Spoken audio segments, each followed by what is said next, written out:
Good evening, everyone. How's it going? I hope you guys are doing well. I have my new microphone here, as you can see. My new little microphone right here. I was waiting for this microphone to come in so that way we could read a book. And this microphone, I like it. It's a good microphone when it comes to like normal speaking or like where I don't want to strain my voice or anything like that. It's a good microphone. It's not a good microphone for singing. If I sing on this microphone, it distorts. It's not made for that. So, yeah, this microphone will not be used for my singing that I do every once in a while on a live stream. That's just how it's going to have to be. But for normal speaking, I think it sounds just fine. I actually really like it, the way that it sounds for like a normal speaking tone. But like I said, outside of speaking, if I'm singing or whatever, then it's not ideal. So today we're going to be reading The Silver Eyes. Five Nights at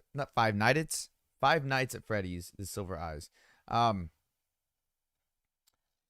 Now we're not going to read the entire book today because it's not a very long book. I could actually read this entire book in one sitting, but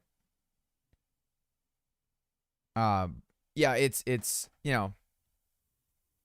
we'll read it. We'll see how much how much we can get through this book today, and then we will continue with another day. The mic is better than the other one. Well, the other one I packed it in my bag. The other one is a vocal mic. The other mic that I was using, well, I don't know, actually, VoPro. I don't know which mic you're talking about. I have 5 microphones. I have 2 studio mics, which are USB mics, which are really good. This one in particular that I still have on my desk, this one's really good, but it's too heavy.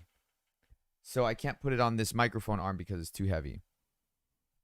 The microphone that I was using right before this one was it was a vocal mic, performance vocal mic. So that's for like when I'm on stage singing and stuff like that. So that's a microphone that's made for singing. This one is just a studio mic for like podcasting, for for just vocal YouTubing and stuff like that. So yeah, that's what this microphone's for. Now there is one other microphone I really want to get. Is a microphone that I really want to get. I will get it eventually. I don't know when, but I will get it. It's a $600 microphone. I really want to get that microphone. I'm not even joking when I say that. I really want that microphone. Let me check. Okay, there we go. I just wanted to, like, I put monitor so I can hear how this sounds. So if I need to make any adjustments, I can make adjustments on my soundboard, because I have a 12-channel soundboard here on my desk. Let me actually just make an adjustment really quick.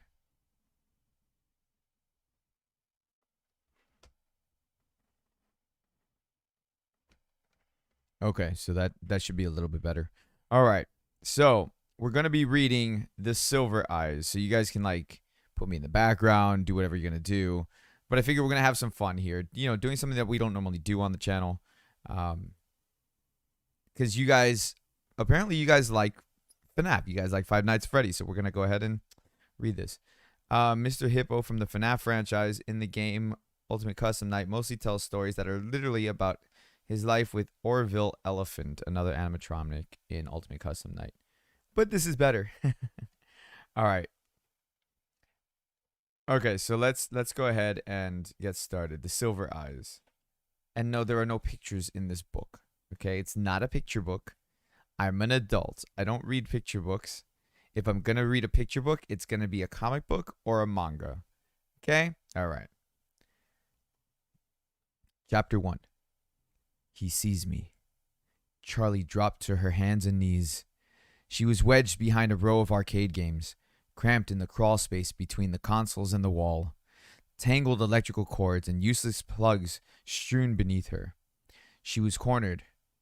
The only way out was past the thing, and she wasn't fast enough to make it.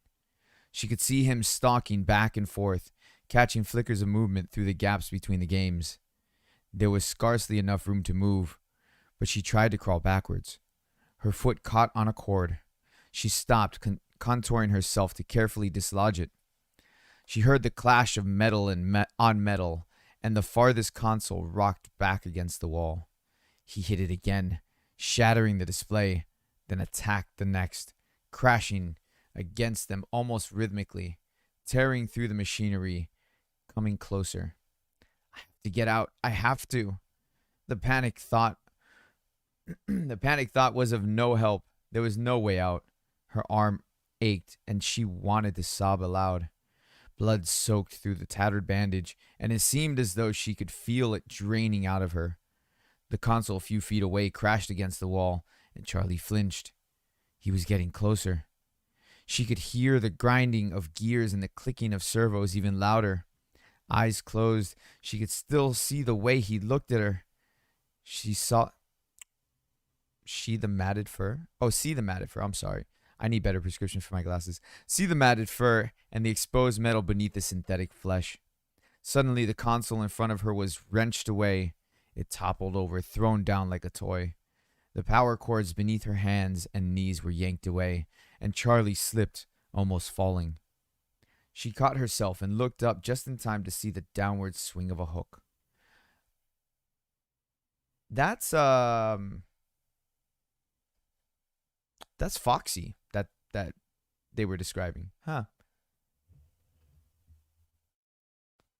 I only see theories of FNAF and seen a little bit of it because theories I can remember some of the story. Yeah.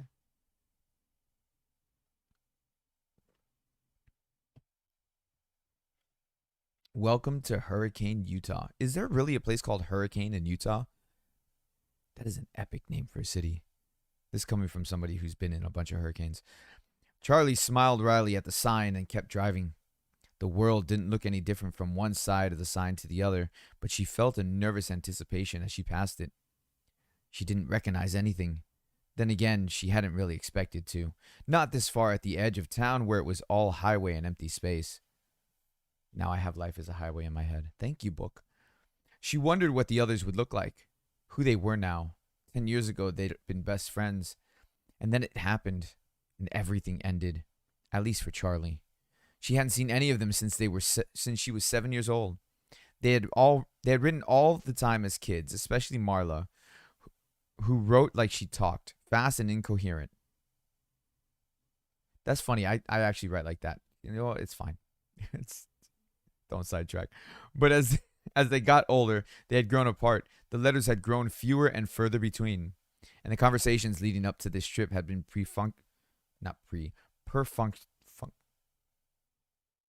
I'm having a brain fart. Perfunctory and full of awkward pauses. That was an awkward pause. Charlie repeated their name as though to reassure herself that she still remembered them. Marla, Jessica, Lamar, Carlton. Oh, Carlton. Poor Carlton. Never grew up. That's not in the book. I'm just thinking of Carlton from Fresh Prince. Anyways, John and Michael. Michael was the reason for this trip, after all. It was 10 years since he died. 10 years since it happened. And now his parents wanted them all together for the dedication ceremony. They wanted all his old friends there when they announced the scholarship they were creating in his name. Charlie knew it was a good thing to do, but the gathering still felt slightly... Is it macabre? Macabre? Probably macabre. She shivered and turned down the air conditioning. Even though she knew it was not the cold. As she drove into the town center, Charlie began to recognize things. A few stores and the movie theater, which was now advertising the summer's blockbuster hit. She felt a brief moment of surprise, then smiled at herself. What did you expect? The whole place would be unchanged? A monument to the monument of your departure, frozen forever in July 1985? Well, that was exactly what she had expected. She looked at her watch. Still a few hours to kill before they all met up. She thought about going to the movie, but she knew what she really wanted to do. Charlie made a left turn and headed out of town. 10 minutes later, she pulled to a stop and got out. The house loomed up before her, its dark outline a wound in the bright blue sky. Charlie leaned back against the car, slightly dizzy. She took a moment to steady herself with a deep breath. She'd known it would be here. An illicit look through her aunt's bank books a few years before had told her that the mortgage was paid off and Aunt Jen was still paying property taxes. It had only been 10 years. There was no reason it should have changed at all. Charlie climbed the steps slowly, taking in the peeling paint. The third stair still had a loose board, and the rose bushes had taken over one side of the porch, their thorns biting hungrily into the wood. The door was locked, but Charlie still had her key. She had never actually used it. As she took it from around her neck and slid it into the lock, she remembered her father putting its chain around her neck. In case you ever need it. Well, she needed it now. The door opened easily and Charlie looked around. She didn't remember much about the first couple of years here. She had only been 3 years old, and all the memories had faded together in a blur of a child's grief and loss, of not understanding why her mother had to go away, clinging to her father's every moment, not trusting the world around her unless he was there, unless she was holding tightly to him, burying herself in his flannel shirts and the smell of grease and hot metal and him. The stairs stretched. Hot metal. Was he like... Did he like work on cars or something? Like smell of grease, hot metal? Unless he created the damn things. He might have... You know what? Let's keep reading. The stairs stretched up in front of her, but she did not move directly to them. Instead, she went into the living room where all the furniture was still in place. She had not really noticed it as a child, but the house was a little too large for the furniture they had. Things were spread out too widely in order to fill the space. The coffee table was too far from the couch to reach. The chair, or the easy chair, too far across from the room to carry on a conversation. What's an easy chair? It's fine. No, seriously, I'm going to have to Google that later. There was a dark stain in the wooden floorboards near the center of the room. Charlie stepped around it quickly and went into the kitchen, where the cupboards held only a few pots, pans, and dishes. A few spots, probably has a bunch of spots. Charlie had never felt a lack of anything as a child, but it seemed now that the unnecessary enormity of the house was a sort of apology, the attempt of a man who had lost so much to give his daughter what he could. He always had a way of overdoing whatever he did. The last time she was here, the house had been dark, and everything felt wrong. She was carried up the stairs to her bedroom, although she was 7 years old and could have gone quicker on her own 2 feet. But Aunt Jen had stopped on the front porch, picked her up, and carried her, shielding her face as though she were a baby in the glaring sun.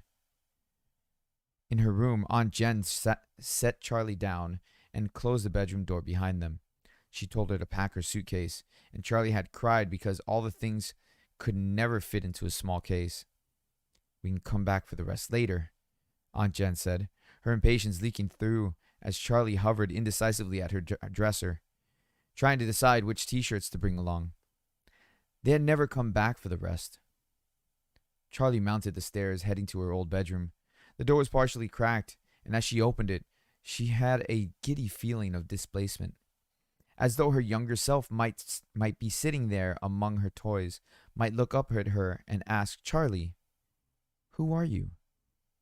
Charlie went in. Oh man, imagine if like you go into like your old bedroom and you see your old self, just like sitting there. Hi, hello.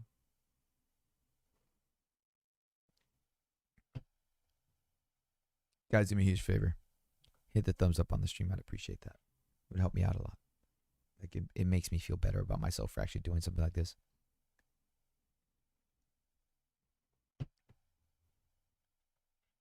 Like the rest of her house, her bedroom was untouched. The walls were pale pink, and the ceiling, which sloped dramatically on one side to follow the line of the roof, was painted to match. Her old bed still stood against the wall beneath the large window. The mattress was still intact, though the sheets were gone. The window was cracked slightly open, and the rotting lace curtains wavered in the gentle breeze from the outside.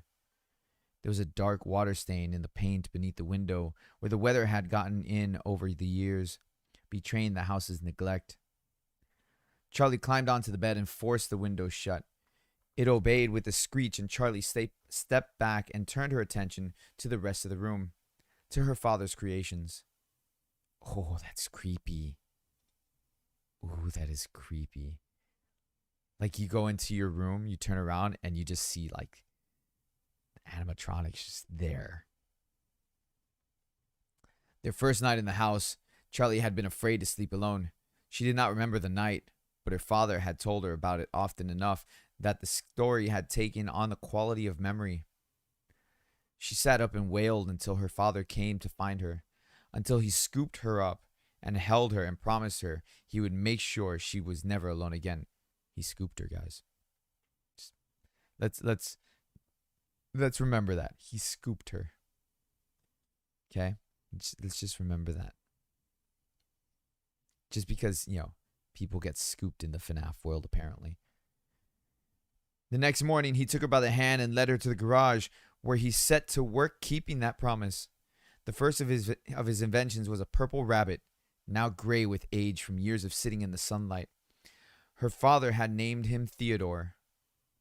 He was the size of a 3-year-old child, her size at the time, and he had plush fur, shining eyes, and a dapper red bow tie. He didn't do much, only waved a hand, tilted his head to the side, and said in her father's voice, "I love you, Charlie." But it was enough to give her a night watcher, someone to keep her company when she could not sleep. Right now, Theodore sat in a white wicker chair in the far corner of the room. Charlie waved at him, but not activated. He did not wave back. Hey, Lone Wolf, thank you for the dono, man. I appreciate it. Here's to you, although YouTube would take most of it. Yeah, right? After Theodore, everybody hashtag treasure for Lone Wolf. Thank you, dude. You didn't have to do that, but I appreciate it. You just paid for half of the books. Because, yeah, the books were on sale at Amazon, $22 for 3 books. So I couldn't pass that up, especially considering how you guys actually wanted me to do this. After Theodore, the toys got more complex. Some worked and some did not. Some seemed to have permanent glitches, while others simply did not appeal to Charlie's childish imagination. She knew her father took those back to his workshop and recycled them for parts, though she did not like to watch them be dismantled. But the ones that were kept, though she loved, they were here now, looking at her expectantly. Smiling, Charlie pushed the button beside her bed. It gave way stiffly, but nothing happened. She pushed it again, holding it down longer, and this time, across the room, and with a weary creak of metal on metal, the unicorn began to move. The unicorn, Charlie had named him Stanley for some reason she could no longer remember, was made of metal and had been painted glossy white. He trundled along the room in a circular track, bobbing his head swiftly up and down. The track squealed as Stanley rounded the corner and came to a stop beside the bed. Charlie knelt beside him on the floor and patted his flank. His glossy paint was chipped and peeling, and his face had given over to rust. His eyes were lively, gazing out at the decay. "You need a new paint. You need a new coat of paint, Stanley," Charlie said. The unicorn stared ahead, unresponsive.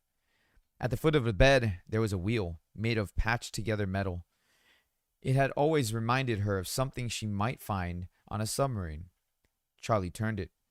It stuck for a moment, then gave way, rotating as it always did, and across the room, the smallest closet door, swung open. Out sailed Ella on her track, a child-sized doll, bearing a teacup and a saucer in her tiny hands like an offering. Ooh, Ella would creep me out.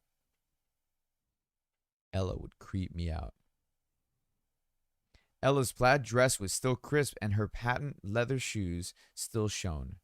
Perhaps the closet had protected her from the damage of the damp. Charlie had had an identical outfit, back when she and Ella were still the same height. "Hi, Ella," she said softly. As the wheel unwound, Ella retreated to the closet again, the door closing behind her. Charlie followed her. The closet had been built to align with the slant of the ceiling, and there were 3 of them. Ella lived in the short one, which was about 3.5 feet tall. Next to it was one a foot or so taller, and the third, closet to the bedroom door, was the same height as the rest of the room. She smiled, remembering. Why do you have 3 closets? John had demanded the first time he came over. She looked at him blankly, confused by the question. 'Cause that's how many there are, she said finally. She pointed defensively to the littlest one. That one's Ella's anyway, she added. John nodded, satisfied. Charlie shook her head and opened the door to the middle closet, or tried to. The knob stopped with a jolt. It was locked. She rattled it a few times, but gave up without much conviction. She stayed crouched low to the floor and glanced up at the tallest closet. Her big girl closet. What's a big girl? Her big girl closet that she would someday grow into. You won't need it until you're bigger, her father would say, but that day never came. The door now hung, open slightly, but Charlie didn't disturb it. It hadn't opened for her. It had only given way to time. As she moved to stand, she noticed something shiny, half hidden under the rim of the locked middle door. She leaned forward to pick it up. It looked like a broken off piece of a circuit board. She smiled slightly. Nuts, bolts, scraps, and parts had turned up all over the place. Once upon a time. Her father always had stray parts in his pockets. He would carry around something he was working on, set it down, forget where it was, or worse, put something aside for safekeeping, never to be seen again. There was also a strand of her hair clinging to it. She unwound it carefully from the tiny lip of metal it was stuck on. Finally, as she had been pulling it off, Charlie crossed the room, Charlie crossed the room and picked up Theodore.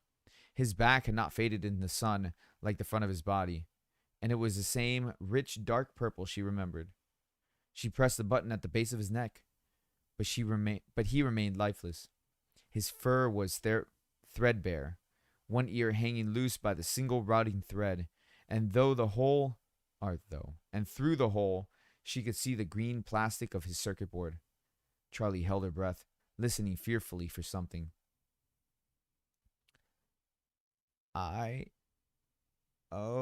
Lee, the rabbit said with a barely audible halting noise, and Charlie set him down, her face hot and chest pinched tight. She had not really expected to hear her father's voice again. I love you too. Is that what it was trying to say? Okay. Oh, okay. It was trying to say I love you, Charlie. Okay, got you. Got you. Charlie looked around the room. When she was a child, it had been her own magical world, and she was possessive of it. Only a few chosen friends were ever allowed inside. She went to her bed and set Stanley moving on his track again. She left, closing the door behind her before the little unicorn came to a halt. She went out to the back door of the driveway and stopped in front of the garage that had been her father's workshop. Half buried in the gravel a few feet away was a piece of metal, and Charlie went to pick it up. It was jointed in the middle, and she held it in her hand, smiling a little as she bent it back and forth. An elbow joint, she thought. I wonder who that was going to belong to. She had stood in this exact spot many times before. She closed her eyes and the memory overwhelmed her. She was a little girl again, sitting on the floor of her father's workshop, playing with scraps of wood and metal as though they were toy blocks, trying to build a tower with uneven pieces. The shop was hot, and she was sweaty, grime sticking to her legs as she sat in her shorts and sneakers. She could almost smell the sharp metallic door of the soldering iron. Her father was nearby, never out of sight, working on Stanley, the unicorn. Stanley's face was still unfinished, one side white and shining and friendly, with a gleaming brown eye that seemed almost to see. The other half of the toy's face was all exposed circuit boards and metal parts. Charlie's father looked at her and smiled, and she smiled back, beloved. In a darkened corner behind her father, barely visible, hung a jumble of metal limbs and twisted skeleton with burning silver eyes. Every once in a while, it gave an uncanny twitch. Charlie tried never to look at it, but as her father worked, as she played with her makeshift toys, her eye was drawn back to it again and again. The limbs contorted almost seemed almost mocking, and the thing seemed almost mocking, the thing a ghastly gesture, and yet there was something about it that suggested enormous pain.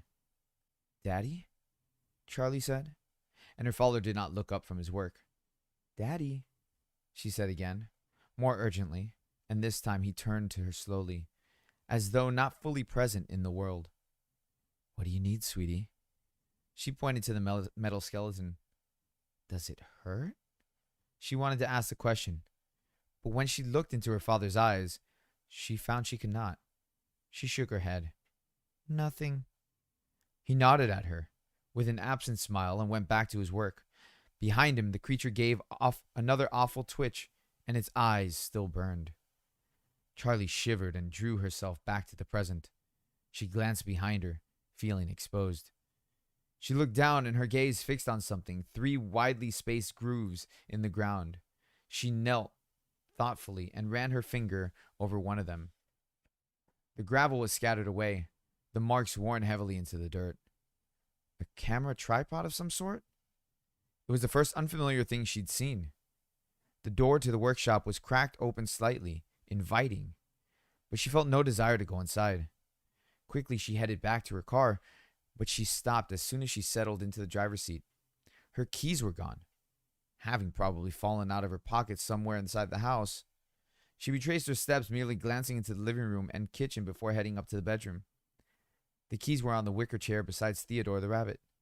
She picked them up and jangled them for a moment, not quite ready to leave the room behind.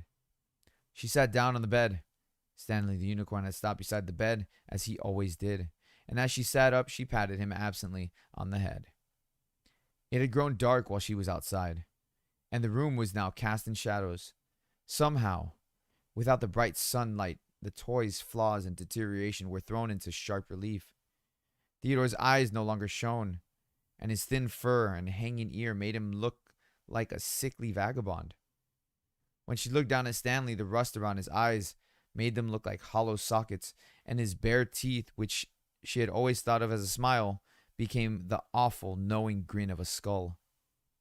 Charlie stood up, careful not to touch him, and hurried towards the door, but her foot caught on the wheel beside the bed. She tripped on the track and fell sprawling to the floor. There was a whir of spinning metal, and she raised her head. A small pair of feet appeared under her nose, clad in shining patent leather. She looked up. There above her was Ella, staring down at her, silent and uninvited, her glassy eyes almost appearing to see. The teacup and saucer were held out before her with military stiffness. Charlie got up cautiously, taking care not to disturb the doll. She left the room, stepping carefully to avoid accidentally activating any other toys. As Charlie went, Ella retreated to her closet, almost matching her pace. Charlie hurried down the stairs, seized by an urgency to get away. In the car, she fumbled the key 3 times before sliding it into place. She backed too fast down the driveway, running recklessly over the grass in the front yard, and sped away. After about a mile, Charlie pulled over the shoulder, and turned the car off. Staring straight ahead through the windshield, her eyes focused on nothing. She forced herself to breathe slowly. She reached up and adjusted the rearview mirror so she could see herself. She always expected to see pain, anger, and sorrow written on her face, but they never were. Her cheeks were pink, and her round face looked almost cheerful, like always. Her first weeks living with Aunt Jen, she heard the same things over and over when Aunt Jen introduced her. What a pretty child. What a happy-looking child she is. Charlie always looked like she was about to smile, her brown eyes wide and sparkling, her thin mouth ready to curve up, even when she wanted to sob.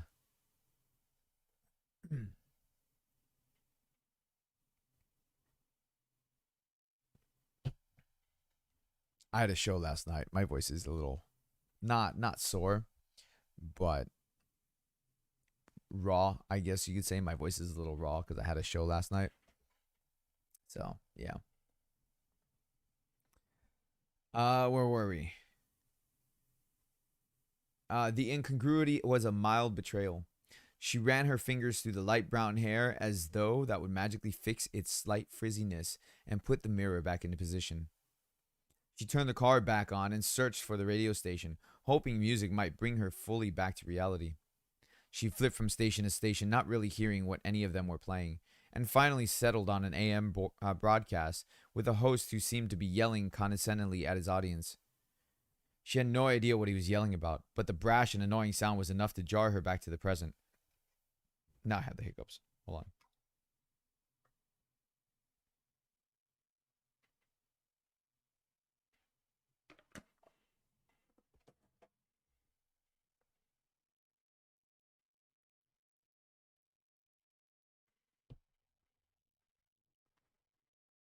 on. Okay. The clock on the car was always wrong, so she checked her watch. It was almost time to meet her friends at the diner they had chosen, near the center of town. Charlie pulled back onto the road and drove, letting the sound of the angry talk radio host soothe her mind. How that would soothe somebody's mind, like an angry radio host or whatever? Ugh. When she reached the restaurant, Charlie pulled into the lot and stopped, but did not park. The front of the diner had a long picture window all across it, and she could see right inside. Though she had not seen them for years, it took her only a moment to spot her friends through the glass. Jessica was easiest to pick out from the crowd. She always enclosed pictures with her letters, and right now she looked exactly like her last photo. Even seated, she was clearly taller than either of the boys and very thin. Though Charlie could not see her whole outfit, she was wearing a loose white shirt with an embroidered vest, and she had a brimmed hat perched on her glossy shoulder-length brown hair, with an enormous flower threatening to tip it off her head. She was gesturing excitedly about something as she spoke. The two boys were sitting next to each other, facing her. Carlton looked like an older version of his red-headed childhood self. He still had a bit of a baby face, but his features had refined, and his hair was carefully tousled and held in place by some alchemical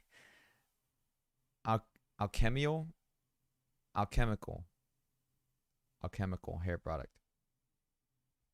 He was almost pretty for a boy, and he wore a black workout shirt. Boys can be pretty. Sorry. And he wore a black workout shirt, although she doubted he'd ever worked out a day in his life. He slouched forward on the table, resting his chin on his hands. Besides him, John sat closest to the window. John had been the kind of child who got dirty before he even went outside. There would be paint on his shirt before the teacher handed out the watercolors, grass stains on his knees before they came near the playground, and dirt under his fingernails just after he washed his hands. Okay, you know what? That just means that his parents didn't do a good job washing his clothes, and he didn't do a good job washing his hands. That's all he means. Or that's all that means, but it's whatever. I'm not going to judge. Charlie knew it was him because it had to be. But he looked completely different. The grubbiness of his childhood had been replaced by something crisp and clean. He was wearing a neatly pressed, light green button-down shirt, and sleeves rolled up and a collar open, preventing him from looking too uptight. He was leaning back confidently. Confidently?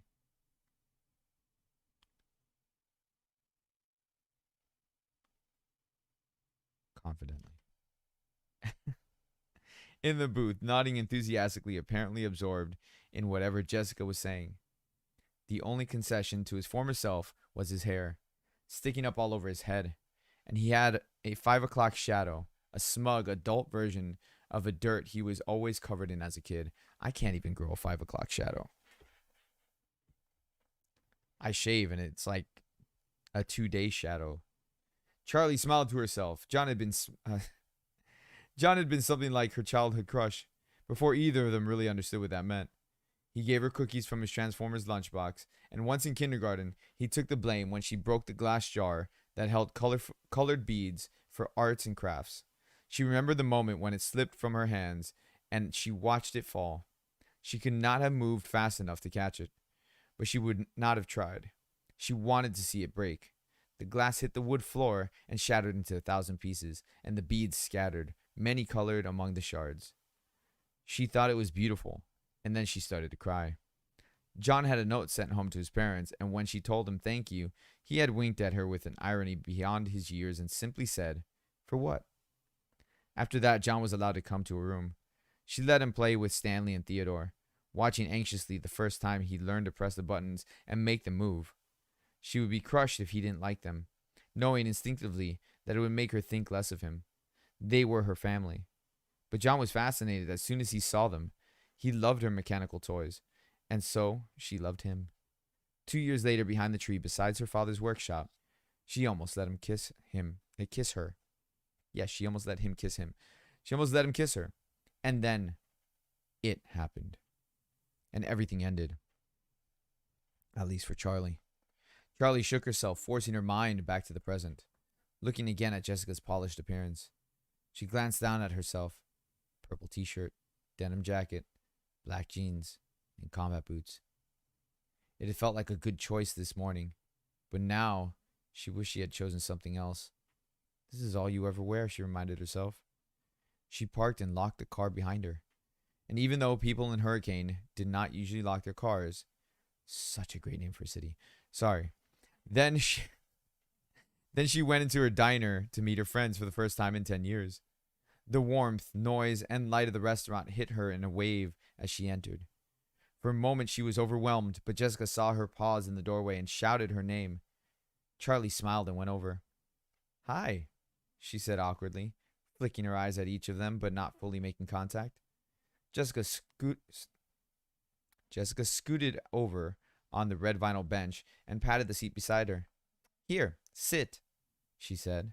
"I was just telling John and Carlton about my glamorous life." She rolled her eyes as she said it, managing to convey both self-depreciation and a sense that her life was truly something exciting. "Did you know Jessica lives in New York?" Carlton said. There was something careful about the way he spoke, like he was thinking about his words before he formed them. John was silent, but he smiled at Charlie anxiously. Jessica rolled her eyes again, and with a flash of deja vu, Charlie suddenly recalled that this had been a habit even when they were children. 8 million people live in New York, Carlton. It's not exactly an achievement, Jessica said. Carlton shrugged. "I've never been anywhere," he said. "I didn't know you still lived in town," Charlie said.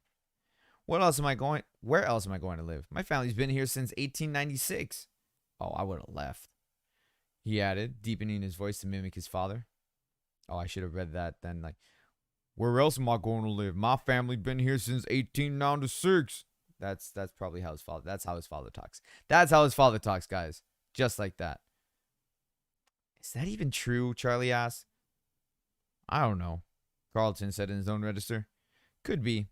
Dad ran for mayor 2 years ago. I mean, he lost, but still, who runs for mayor?"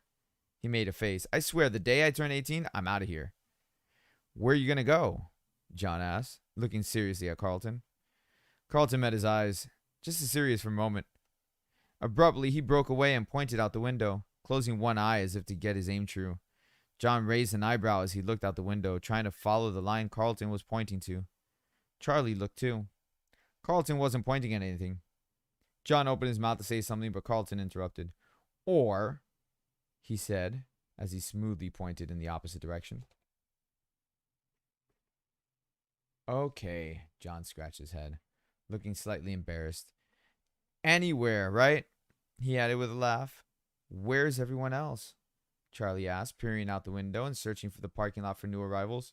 "Tomorrow," John said. "They're coming tomorrow morning," Jessica jumped in to clarify. "Marla's bringing her little brother. Can you believe it?" "Jason?" Charlie smiled. She remembered Jason as a little bundle of blankets with a tiny red face peeking out. "I mean, who wants a baby around?" Jessica adjusted her hat primly. "I'm pretty sure he's not a baby anymore," Charlie said, stifling a laugh. "Practically a baby," Jessica said. "Anyway, I booked us a room at the motel down by the highway. It was all I could find. The boys are staying with Carlton." "Okay," Charlie said. She was vaguely impressed by Jessica's organization, but she wasn't happy about the plan. She was loath to share a room with Jessica, who now seemed like a stranger. Jessica became the kind of girl who intimidated her, polished and immaculate, speaking as though she had everything in life figured out. For a moment, Charlie considered going back to her old house for the night, but as soon as she thought it, the idea repelled her. That house, at night, was no longer a province of the living. Don't be dramatic, she scolded herself. But now John was speaking. He had a way of commanding attention with his voice, probably because he spoke less often than anyone else. He spent most of his time listening, but not out of reticence. He was gathering information, speaking only when he had wisdom or sarcasm to dispense. Often it was both at once. Does anyone know what's happening tomorrow? They were all silent for a moment, and the waitress took the opportunity to come over for their order. Charlie flipped quickly through the menu. Her eyes did not really focus on the words. Her turn to order came much faster than she was expecting, and she froze. Eggs, she said at last. The woman's hard expression was still fixed on her, and she realized she had not finished.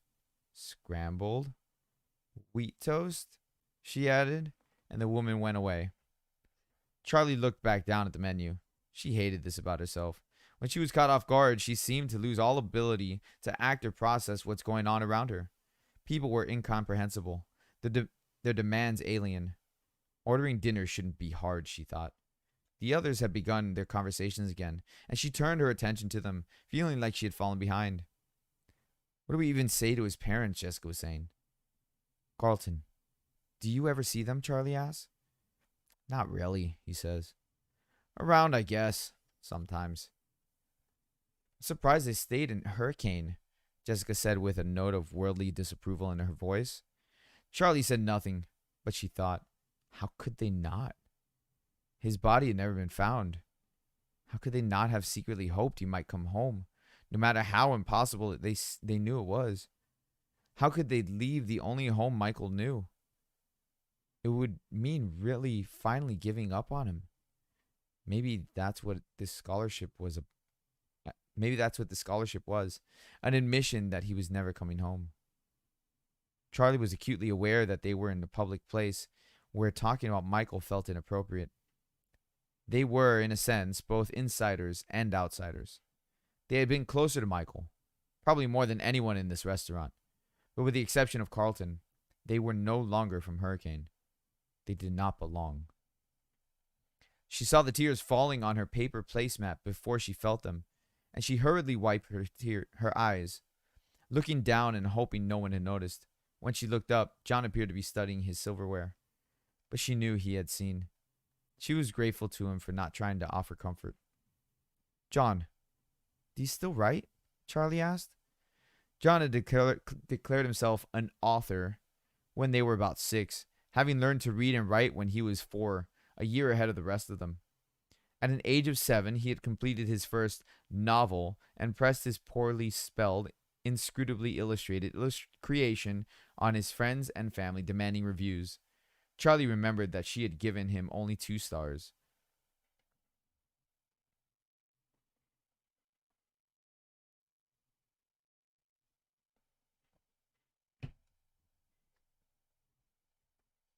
John laughed at the question. I actually do my E's the right way these days, he said. I can't believe you remember that. But I do actually, yeah. He stopped, clearly wanting to say more. What do you write? Carlton obliged. And John looked down at his placemat, speaking mostly to the table. Short stories, mostly. I actually had one published last year. I mean, it was just in a magazine, nothing big. They all made suitable noises of being impressed, and he looked up again, embarrassed but pleased. What was the story about? Charlie asked. John hesitated, but before he could speak or decide not to, the waitress returned with their food. They had all ordered from breakfast menu. Coffee, eggs, and bacon. Blueberry pancakes for Carlton. The brightly colored food looked hopeful, like a fresh start to the day. Charlie took a bite of her toast, and they all ate silently for a moment. Hey, Carlton, John said suddenly. Whatever happened to Freddy's anyways? There was a brief hush. Carlton looked nervously at Charlie, and Jessica stared up at the ceiling. John flushed red, and Charlie spoke hastily. It's okay, Carlton. I'd like to know, too. Carlton shrugged, stabbing at his pancakes nervously with his fork. They built over it, he said. What did they build? Jessica asked. Is there something else now? Was it built over or just torn down? John asked. Carlton shrugged again, quick like a nervous tick. Like I said, I don't know. It's too far back from the road to see, and I haven't exactly investigated. It might have been leased to someone, but I don't know what they did. It's all been blocked off for years under construction. You can't even tell if the building's still there. So it could still be there? Jessica asked with a spark of excitement breaking through. Like I said, I don't know, Carlton answered. Charlie felt the diner's fluorescent lights glaring down on her face, suddenly too bright. She felt exposed. She had barely eaten, but she found herself rising from the booth, pulling a few crumpled bills from her pocket and dropping them on the table. I'm going to go outside for a minute, she said. Smoke break. She added hastily, You don't smoke. She chided herself for a clumsy lie as she made her way to the door, jostling past the family of four without saying excuse me, and stepped onto the cool evening, or into the cool evening, not onto the cool. You can't step onto a cool evening. She walked to her car and sat on the hood, the metal denting slightly under her weight. She took in breaths of the cool air as if it were water and closed her eyes. You knew it would come up. You knew you would have to talk about it, she reminded herself.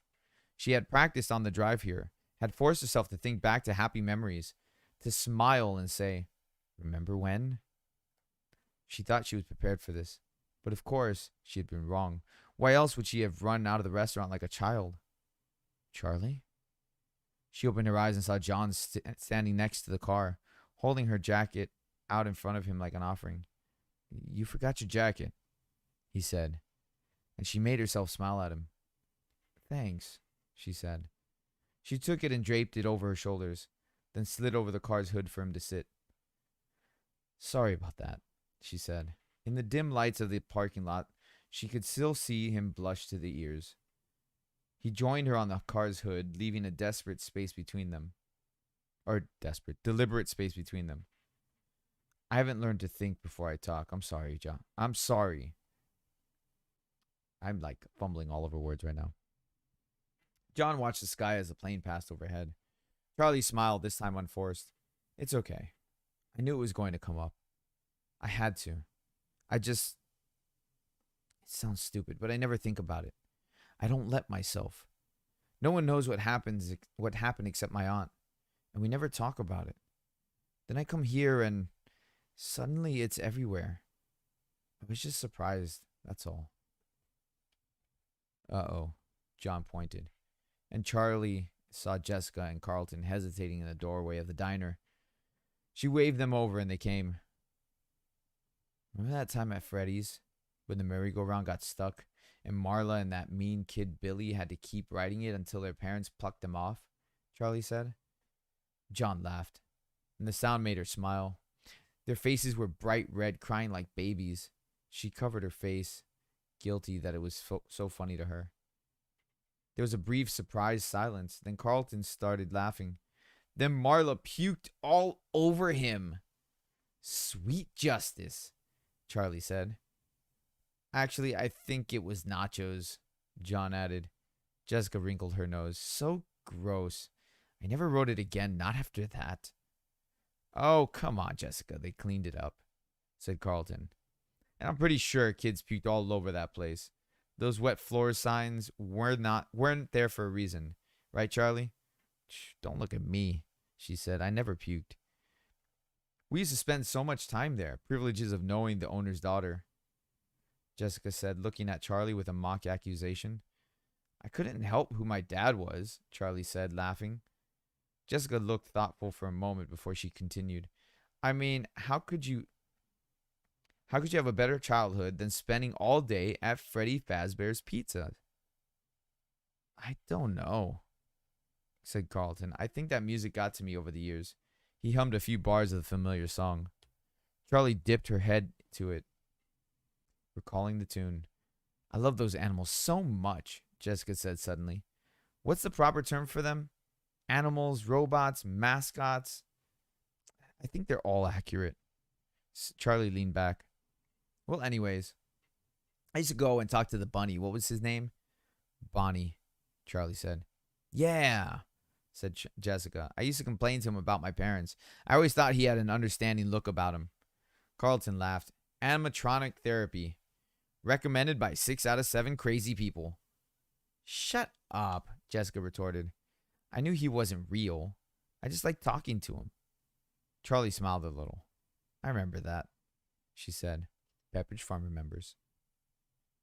Jessica, in her prim little dress, her brown hair in 2 tight braids, and a little kid out of an old book, or like a little kid out of an old book, walking up to the stage when the show was over, whispering earnestly to the life-size animatronic rabbit. If anyone came up beside her, she went instantly silent and still, waiting for them to go away so she could resume her one-sided conversations. Charlie had never talked to the animals at her father's restaurant or felt close to them like some kids seemed to, although she liked them. They belonged to the public. She had her own toys, mechanical friends waiting for her at home, that belonged only to her. I like Freddy, said John. He always seemed the most relatable. You know, there are a lot of things about my childhood that I can't remember at all, Carlton said. But I swear I can close my eyes and see every last detail of that place, even the gum I used to stick under the tables. Gum? Yeah, right, those were boogers. Jessica took a tiny step away from Carlton. He grinned. I was 7. What do you want? Y'all picked on me back then. Remember when Marla wrote, Carlton smells like feet on the wall outside? You did smell like feet, Jessica laughed with a sudden outburst. Carlton shrugged, unperturbed. I used to try and hide when it was time to go home. I wanted to be stuck in there overnight so I could have the whole place to myself. Yeah, you always kept everyone waiting, said John. And you always hid under the same table. Charlie spoke slowly, and when she did, everyone turned to her, as though they'd been waiting. Sometimes I feel like I don't have a partner. Sometimes I feel like my only friend. It's the city I live in, the city of angels. Lonely as I am, together we cry. Sorry, I couldn't help myself. That line was there. Sometimes I feel like I remember every inch of it. Like Carlton, she said. But sometimes it's like I hardly remember it at all. It's all in pieces. Like I remember the carousel and that time it got stuck. I remember drawing on the placemats. I remember little things, eating that greasy pizza, hugging Freddy in the summer, and his yellow fur getting stuck all over my clothes. But a lot of it is like pictures. Like it all happened to someone else. They were all looking at her oddly. Freddy was brown, right? Jessica looked to the others for confirmation. I guess you really don't remember it that well after all, Carlton teased Charlie, and she laughed briefly. Right, I meant brown. She said, brown. Freddy was brown. Of course he was. She could see him in her mind now, but somewhere in the depths of her recall, there was a flash of something else. So she hugged Golden Freddy. Interesting.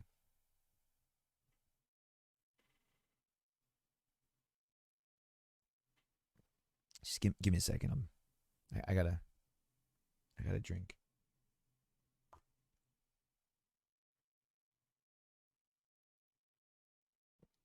Now I have the Chili Pepper song stuck in my head. Plus the fact that I sing the Chili Pepper song every week.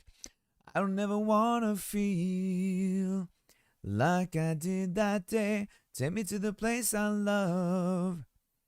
Take me all the way. I don't ever wanna feel like I did that day. This is not a good microphone for singing. I don't know why I'm singing. This is a very bad microphone for singing.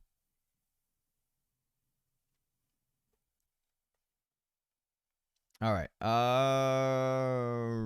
There it is. Carlton launched into another story, and Charlie tried to turn her attention to him. But there was something disturbing, worrisome about that lapse in memory. It was 10 years ago. It's not like you've got dementia at 17, she told herself. But it was such a basic detail to have misremembered. Out of the corner of her eye, she caught John looking at her, a pensive expression on his face, as though she had said something important. really don't know what happened to it? She asked Carlton, with more urgency in her voice than she intended. He stopped talking, surprised. Sorry, she said. Sorry, I didn't mean to interrupt you. It's okay, he said. But yeah or no, I really don't know what happened. How can you not know? You live here. Charlie, come on, said John. It's not like I hang around that part of town. Things are different. The town has grown, Carlton said mildly, seeming unruffled by her outburst. And I honestly don't look for reasons to go around there, you know? Why would I? There isn't any reason, not anymore. We could go there, John said suddenly, and Charlie's heart skipped. Carlton looked nervously at Charlie. What? Seriously? It's a mess. I don't know if you can even get to it. Charlie found herself nodding. She felt as though she had spent the whole day weighed down by memory, seen everything through a filter of years, and now she felt suddenly alert, her mind fully present. She wanted to go. Let's do it, she said. Even if there's nothing there I want to see. They were all silent. Suddenly, John smiled with reckless confidence. Yeah, let's do it. That's the end of the first chapter. So there's a lot of like references in here to, I mean, of course the franchise or the series in general, but like the fact that like she remembered Golden Freddy, that's a pretty, I would say that's a pretty key feature, a key memory to like to misremember, you know, like because we know regular Freddy is brown. We as people who've played the games, and then there's Golden Freddy. So clearly she remembered Golden Freddy.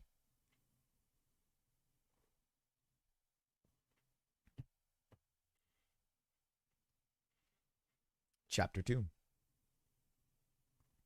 Charlie pulled to a stop, feeling the soft give of dirt under her tires, and turned off the car.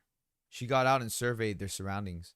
The sky was rich, dark blue, the trails of the sunset streaking off to the west. The parking lot was unpaved, and before them lay a sprawling monster of a building, a rising acre of glass and concrete. There were lamps in the parking lot that had never been used, and no lights shone out onto the lot. The building itself looked like an abandoned sanctuary, entombed in black trees amid the distant roar of civilization. She looked at Jessica in the passenger seat, who was craning her neck out the window. Is this the right place? Jessica asked. Is this in a mall? No. Charlie shook her head slowly, not quite certain what she was seeing. I don't know, she whispered. Charlie got out of the car and stood in silence as John and Carlton pulled up beside her. What is this? John stepped out of the car cautiously and stared blankly at the monument. Does anyone have a flashlight? He looked at each of them. Carlton held up his keychain and waved around a feeble glow of a pen light for a minute. Great, John muttered, walking away with resignation. Hold on a sec, Charlie said and went around her trunk. My aunt makes me carry around a bunch of stuff for emergencies. Aunt Jen, loving but severe. She had taught Charlie self-reliance above almost anything else. Before she let Charlie have her old blue Honda, she had insisted that Charlie know how to change a tire, check the oil, and know the basic parts of the engine. Oh, see, when my kids are ready to drive and whatever, like my oldest daughter, I'm going to make sure she knows how to change a tire, change oil, change a battery. Like, she's not driving a car until she knows how to do all of that and drive a manual car. Like, I will make her drive stick shift. Because that's what I do. In the trunk, in a black box tucked in next to the jack, spare tire, and small crowbar, she had a blanket, a heavy police-issued flashlight, bottled water, granola bars, matches, and emergency flares. Charlie grabbed the flashlight. Carlton grabbed a granola bar. Of course he would. Of course he would. Almost by silent agreement, they began to walk the building's perimeter, Charlie holding up the light in a steady beam in front of them. The building itself looked mostly finished, but the ground was all dirt and rock, uneven and soft. Charlie shone the light in Charlie shone the light on the ground, where the grass had grown patchy in the dirt, inches long. No one had been digging for a while, Charlie said. The place was massive, and it took a long time to circumnavigate. It wasn't long before the rich blue of the evening was overtaken by the blanket of scattered silver clouds and stars. The surfaces of the building were all the same smooth beige concrete, with windows too high up on the walls to see inside. Did they really build this whole thing and then just leave? Jessica said. Carlton, said John, you really don't know anything about what happened? Carlton shrugged expansively. I told you. I knew there was construction, but I don't know anything else. Why would they do this? John seemed almost paranoid, scouting the trees as though eyes might be looking back at him. It just goes on and on. He squinted, gazing along the outside wall of the building, which seemed to stretch endlessly into the distance. He glanced back at the trees as if making sure they hadn't missed the building somehow. No, it was here. He placed his hand on the drab concrete facing. It's gone. After a moment, he gestured to the others and began to walk back the way they came. Reluctantly, Charlie turned back, following the group. They kept going until they could see the cars again, up ahead in the distance. Sorry, guys. I hope there would at least be something familiar, Carlton said exhaustedly. Yeah, Charlie said. She had known it would be, but seeing that Freddy's had been razed to the ground was still a shock. It was so paramount sometimes in her mind that she wanted to get rid of it. Wanted to scrub the memories, good and bad, from her head, as if they'd never been. Now someone had scrubbed it from the landscape. I don't need my headset. Why am I wearing my headset? Somebody explain that to me. Like, it's just forced a habit for me to wear my headphones. You know, like I just forgot that I had them on. I was just like there reading and just not paying attention to the fact that I have my headphones on and it's freaking hot.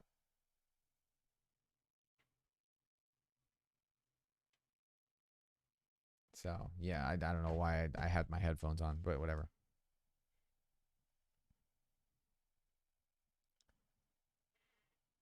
But no, for real, like it's forced a habit for me to have my headphones on.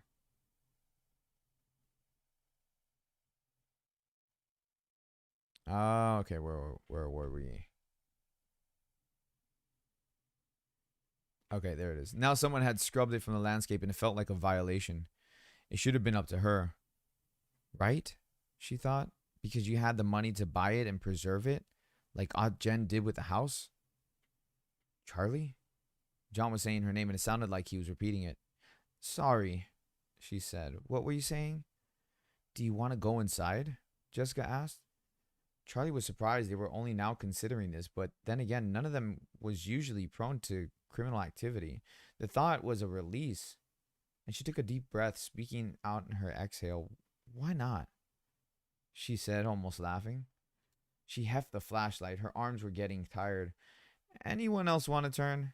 She waved it back and forth like a pendulum. Carlton grabbed it and took a moment to appreciate its weight. Why is this so heavy? He said, passing it off to John. Here you go. Well, it's a police flashlight, Charlie said absently. You can hit people with it. Jessica wrinkled her nose. Your aunt really wasn't kidding around, huh? Ever used it? Not yet. Charlie winked and made a half-threatening glance at John, who returned an uncertain half-smile, unsure how to react. The wide entrances were sealed with hammered metal doors, no doubt intended to be temporary until construction was finished. Still, it wasn't difficult to find a way in, since many large mounds of gravel and sand scaled the walls, leading right up to the edges of the large gaping windows. I'm not trying hard to keep people out, John said. What's anyone gonna steal? Charlie said, staring at the blank, towering walls. They climbed the hills slowly, and gravel shifting and sliding beneath their feet as they went. Carlton reached the window first and peered through. Jessica looked over his shoulder. Can we drop down? John asked. Yeah, said Carlton. No, Jessica said precisely at the same time. I'll go, Charlie said. She felt reckless. Without looking, though, without looking through to see how far the fall was. She put her feet through the opening and let herself drop. She landed, knees bent. The impact rocked her, but it didn't hurt. She looked up at her friend staring down. "Oh, hang on," Charlie called, pulling a short step ladder from the wall nearby and setting it under the window. "Okay," she said. "Come on." They dropped down one by one and looked around them. Inside was an atrium, or maybe it would have become a food court, with metal benches and plastic tables scattered around, some bolted to the floor. The ceiling rose up high above them, with a glass roof where they could see the stars peering down at them. "Very post-apocalyptic," Charlie joked, her voice echoing in the open space. Jessica sang a brief, wordless scale suddenly, startling them all into silence. Her voice rang out pure and clear, something beautiful in the emptiness. "Very nice. Let's not call too much attention to ourselves," John said. "Right," Jessica said, still very happy with herself. As they walked on, Carlton swept up and took her arm. "Your voice is amazing," he said. "It's just good acoustics," Jessica said, attempting humility but not meaning a word of it. They walked the empty halls, peering into each of the massive cavities where a department store might have been. Some parts of the mall had been almost finished, while others were in shambles. "I guess it is a mall. You're right, Blue. I guess it is." Some hallways were littered with piles of dusty concrete bricks and stacks of wood. Others were lined with glass-paneled storefronts, lights hanging in perfect rows above their heads. "Like a lost city," John said. "Like Pompeii," said Jessica, "just without the volcano." "No," Charlie said. "There's nothing here." The whole place had a sterile feel to it. It was not abandoned. It had never sustained life at all. She looked in the store window across from her, one of the few with glass, wondering what would have been displayed. She imagined mannequins dressed in bright clothing. But when she tried to picture them, all she could see was blank faces, concealing something. She suddenly felt out of place, unwelcome by the building itself. Charlie began to feel restless, some of the luster wearing off the adventure. They had come. Freddy was gone. And so was the shrine she had kept in her thoughts, where she could still find Michael playing where she last saw him. John stopped suddenly, turning off the flashlight as carefully as he could.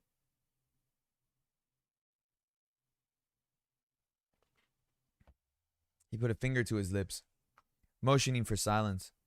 He gestured back the way they had come. In the distance, they saw a small light bobbing in the darkness like a ship in the fog. "Someone else is here," he hissed. "A night guard, maybe?" Carlton whispered. Why would an abandoned building need a guard? Charlie wondered. "Kids probably come here to party," Carlton said, then grinned. "I would have come here to party too if I'd known about it. Or if I partied."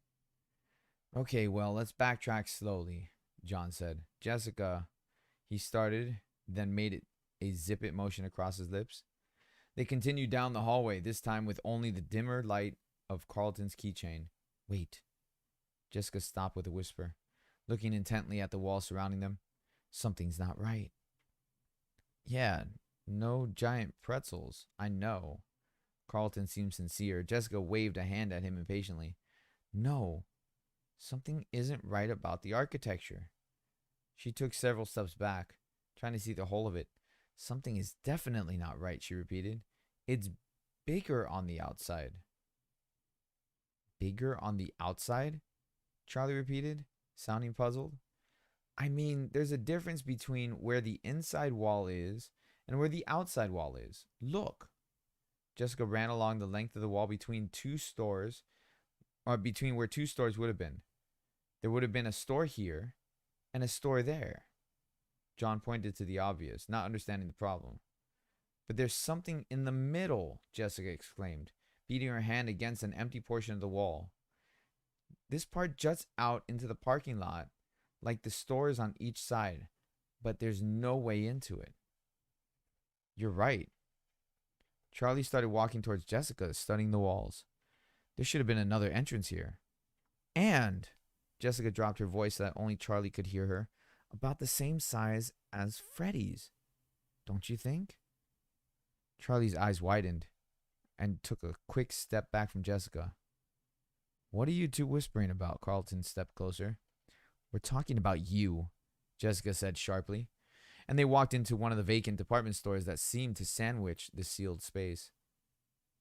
Come on, she said. Let's take a look. They started combing the wall as a group, clustered around a tiny light. Charlie was not sure what to hope for. Aunt Jen had warned her about coming back. She didn't encourage Charlie to skip the memorial. Not directly, but she wasn't pleased that Charlie was returning to Hurricane. Just be careful, Aunt Jen had said. Some things, some memories are best left undisturbed. Is that why you kept Dad's house? Charlie thought now. Is that why you kept paying for it? Leaving it untouched like some kind of shrine? But never visiting? Hey, John said. John was gesturing wildly, running inside to catch up to the rest of them. Hide! The light was out in the hall again, bobbing up and down, and was coming closer. Charlie glanced around.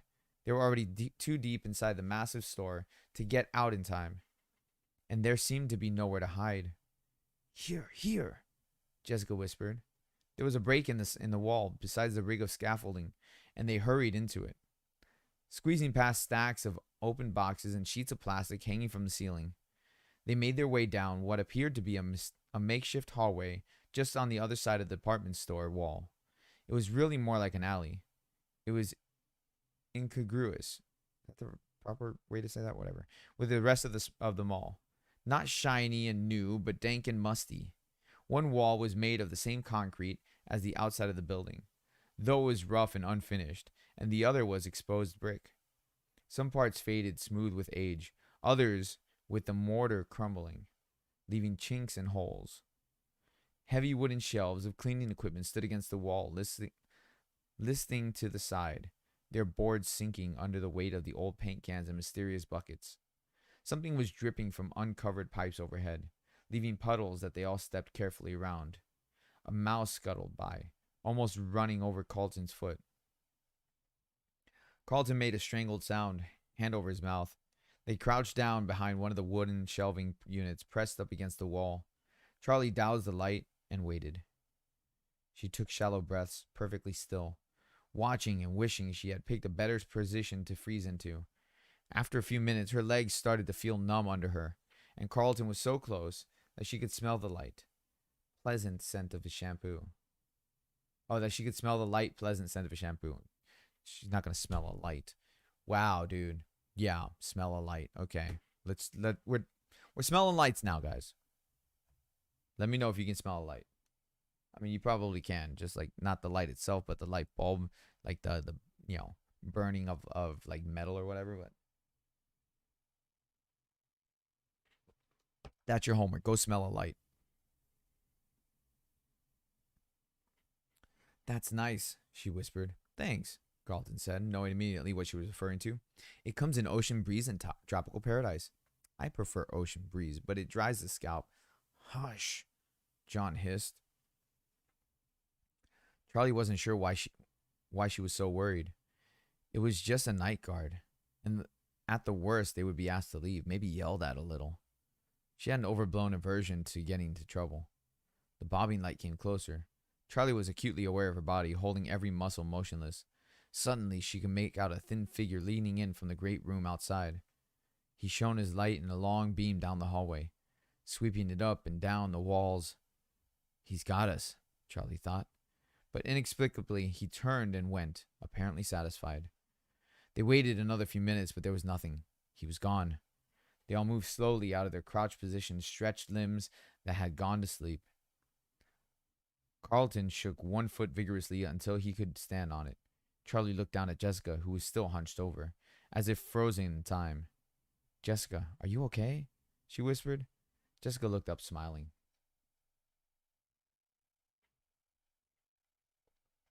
You won't believe this. She was pointing at the wall, and Charlie leaned over to see. There, etched in the worn brick, were clumsy letters, almost illegible in a child's handiwork. Carlton smells like feet. You have to be kidding me, John whispered in awe. turning to face the wall and placing both hands against it. I recognize these bricks, he laughed. These are the same bricks. His smile faded. They didn't tear it down. They built around it. It's still here. Jessica unsuccessfully tried to keep her voice down. There has to be a way in, she added, her eyes wide with an almost childish excitement. Charlie shone the flashlight up and down the hallways, playing the light off each wall. But there was no break, no door. There was a back door to Freddy's, John said. Marla wrote that right next to the back door, right? Why didn't they just knock it down? Charlie pondered. Does this hallway just lead nowhere? Jessica said, puzzled. It's the story of my life, Carlton said lightly. Wait. Charlie ran her fingers along the edge of the shelf, peering through the odds and ends crammed onto it. The wall behind it looked different. It was metal, not brick. Right here. She stepped back and looked at the others. Help me move it. John and Jessica pressed against one side of the in a unified effort, and she and Carlton pulled on the other. It was immensely heavy, laden with cleaning supplies and large buckets of nails and tools. But it slid farther down the hall almost easily without incident. Jessica stepped back, breathing hard. John, give me the big light again. He handed it over and she turned it back on, aiming where the shelf had stood. This is it, she said. It was metal and rusting, spattered with paint, a stark contrast to the walls around it. There was only a hole where the handle had been. Someone must have removed it so the shelf could lie flush against the door. Suddenly, Charlie handed the flashlight back to John. Or silently, not suddenly, silently. And he held it above her head so she could see. She slipped around the others and tried to squeeze her fingers into the hole where the doorknob once was, trying to pull it open to no avail. It's not going to open, she said. John was behind her, peering over her shoulder. Just a second. He squeezed himself into the space beside her and knelt carefully. I don't think it's locked or anything, he said. I think it's just rusty. Look at it. The door extended all the way to the floor. Its bottom ragged and unfinished. The hinges were on the other side, and the edges were caked in rust. It looks as though it had not been opened in years. John and Charlie pulled on it together, and it moved in a fraction of an inch. Yay! Jessica exclaimed, almost shouting, then covering her mouth. Sorry, she said in a whisper, containing my excitement. They took turns pulling on it, leaning over one another, the metal scraping their fingers. The door held for a long moment, and then it came loose under their weight, swinging open slowly with an unearthly screech. Charlie looked nervously over his shoulder, but the guard did not appear. The door opened only about a foot wide, and they went one by one until all four were through. Inside, the air changed, and they all stopped short. Ahead of them was a dark hallway, familiar to all of them. You have co-workers named John, Carlton, and Jessica. Creepy. Guys, give me a quick second. I'm going to go get refill for my drink, and I'll be right back.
All right. You got your good old Bepsi. What's a Bepsi?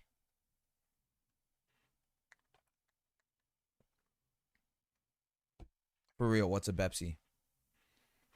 Or did you mean Pepsi? I think you meant Pepsi. All right, where were we? Mm,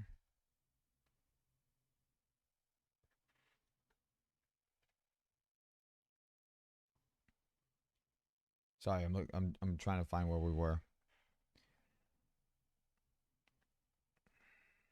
Okay.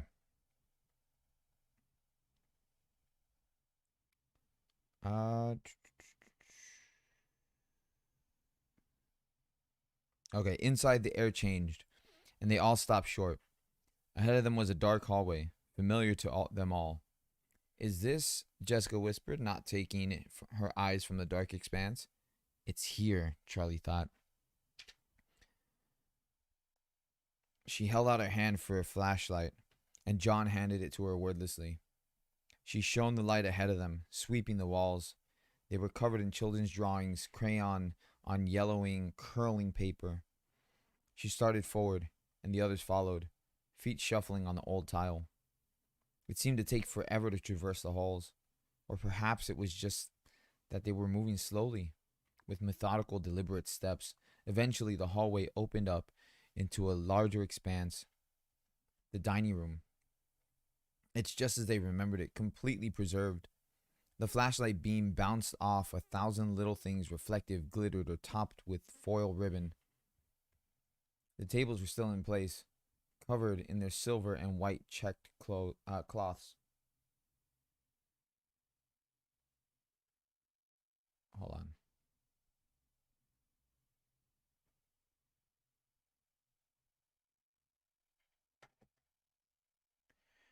The chairs were pulled up to them haphazardly, some tables with too many and others with too few.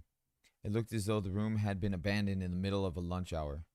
Everyone had gotten up expecting to return, but never did.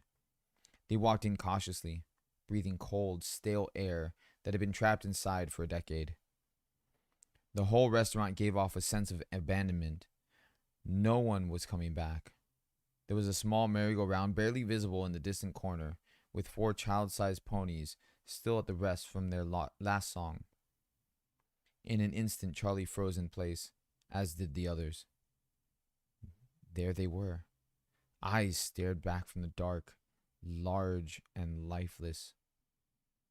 An illogical panic pulsed through her. Time held still. No one spoke. No one breathed, as though the predatory animals were stalking them. But as the moments passed, the fear waned until she was back again as a child, and with old friends, separated from one another for far too long. Charlie walked towards the eyes in a straight line. Behind her, the others were motionless. Hers were the only footsteps. As Charlie walked, she touched the cold back of an old party chair without looking at it, guiding it out of her path. She took one final step, and the eyes in the dark became clear. It was them. Charlie smiled. Hi, she whispered, too soft for the others to hear. Before her stood three animatronic animals: a bear, a rabbit, and a chicken, all standing as tall as adults, maybe taller. Their bodies were segmented like artist models, each limb made of distinct squarish pieces, separate at the joints. They belonged to the restaurant, or maybe the restaurant belonged to them. And there had been a time when everyone knew them by name. There was Bonnie the rabbit. His fur was bright blue and squared off, or his fur was a bright blue. His squared off muzzle held a permanent smile, and his wide and chirped pink eyes were thick lidded, giving him a perpetually worn out expression. His ears stuck up straight, crinkling over the top, and his large feet splayed out for balance. He held a red bass guitar, blue paws poised to play, and around his neck was a bow tie that matched the instrument's fiery color. Chica, the chicken, was more bulky and had an apprehensive look, thick black eyebrows arching over her purple eyes and beak slightly open, revealing teeth. As she held out a cupcake on a platter, the cupcake itself was somewhat disturbing, with eyes set into its pink frosting and teeth hanging out over the cake, a single candle sticking out on the top. I always expected the cupcake to jump off the plate. Carlton gave a half laugh and cautiously stepped up to Charlie's side. They seem taller than I remember, he added in a whisper. That's because you never got this close as a kid, Charlie smiled at ease and stepped closer. You were busy hiding under tables, Jessica said from behind them, still some distance away. Chica wore a bib around her neck with the words, "Let's eat," set out in purple and yellow against a confetti-covered background. A tuft of feathers stuck up in the middle of her head. Standing between Bonnie and Chica was Freddy Fazbear himself, namesake of the restaurant. He was the most I thought that said genital. He was the most genital. No, he was the most genial looking of the three, seeming at ease where he was. A robust, if lean, brown bear, he smiled down at the audience, holding a microphone in one paw, sporting a black bow tie and top hat. The only incongruity in his feature was the color of his eyes, a bright blue that surely no bear had ever had before him. His mouth hung open and his eyes were partially closed, as though he had been frozen in song. Carlton drew closer to the stage until his knees pressed against the rim of it. "Hey, Freddy," he whispered. "Long time no see." He reached out and grabbed the microphone, wiggling to see if it could get loose. "Don't," Charlie blurted, looking up at Freddy's fixed gaze as though making sure he hadn't noticed. Carlton pulled his hand back like he had touched something hot. "Sorry." Come on, John, John said, cracking a smile. "Don't you want to see the rest of the place?" They spread out across the room, peering into corners and carefully trying doors, acting as though everything might be breakable to the touch. John went over to the small carousel and Carlton disappeared into the dark arcade off the main room. I remember it being a lot brighter and noisier in here. Carlton smiled as though at home again, running his hands over his aging knobs. Running his hands over the aging knobs and flat plastic buttons. "I wonder if my high scores are still in there," he muttered to himself. To the left of the stage was a small hallway. Half hoping no one would notice where she had gone, Charlie started down it silently as the others occupied themselves with their own curiosities. At the end of the short, plain corridor was her father's office. It had been Charlie's favorite place in the restaurant. She liked to play with her friends in the main area, but she loved the singular privilege of coming back here with her father, or when her father was doing paperwork. She paused outside the closed door, her hand poised over the knob, remembering. Most of the room was filled with his desk, his filing cabinets, and small boxes of uninteresting parts. In one corner was a smaller filing cabinet, painted a salmon color that Charlie had always insisted was pink. That had been Charlie's. The bottom drawer held toys and crayons, and the top had what she liked to call my paperwork. It was mostly coloring books and drawings, but occasionally she would go over to her father's desk and try to copy down whatever he was writing in a childish crayoned hand. Charlie tried the door, but it was locked. Better this way, she thought. The office was personal, and she did not really want it open tonight. She headed back into the main dining room and found John looking pensively at the merry-go-round. He eyed her with curiosity, but did not ask where she had gone. "I used to love this thing," Charlie smiled, approaching warmly. Yet, now the painted figures seemed odd and lifeless to her. John made a face, as though he knew what she was thinking. "It's not the same," he said. He rubbed his hands over the top of the polished pony, as though to scratch it behind its ears. "Just not the same," he repeated, removing his hand and gazing elsewhere. Charlie glanced over to see what the others were, or where the others were. In the arcade, she could see Jessica and Carlton wandering among the games. The console stood still and unlit like massive tombstones, their screens blank. I never liked playing the games, Jessica said, smiling. They move too fast, and just when I'd start to figure out what to do, I'd die and it would be someone else's turn. She wiggled a joystick that squeaked from neglect. They were rigged anyways, Carlton said with a wink. When was the last time you played one of these? Jessica asked, peering closely into one of the screens to see what image was burned into it from too many years of use. Carlton was busy rocking a pinball machine back and forth, trying to get a ball to come loose. Um, there's a pizza place I visit sometimes. He set the table back on four legs carefully and glanced at Jessica. But it's no Freddy's, he added. Cairo, yeah, I'm reading.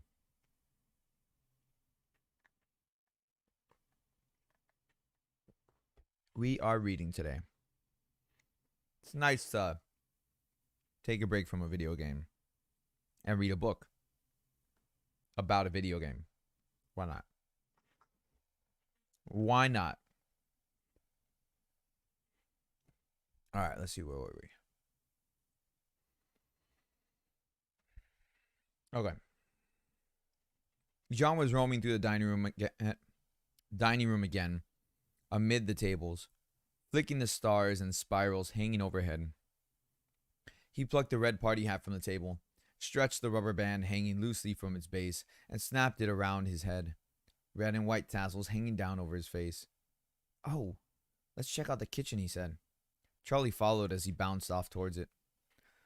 Although the kitchen had been off limits to her friends, she spent a lot of time there. So much that the chefs chased her out by name. Or at least by the name they heard her father call her. Charlotte. John overheard someone calling her Charlotte one day, and they were in kindergarten and persisted in teasing her with it constantly. Hold on.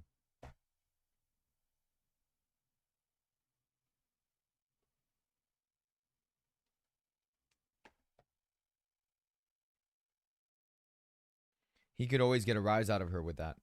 It wasn't that Charlie didn't like her full name, but Charlie was who she was to the world. Her father called her Charlotte, and it was like a secret between them, something no one else was allowed to share.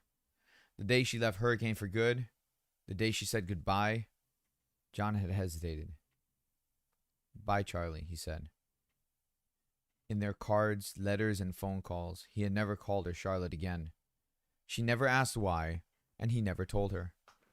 The kitchen was still fully stocked with pots and pans, but it held little interest for Charlie in the midst of her memories. She headed back out into the open space of the dining room, and John followed.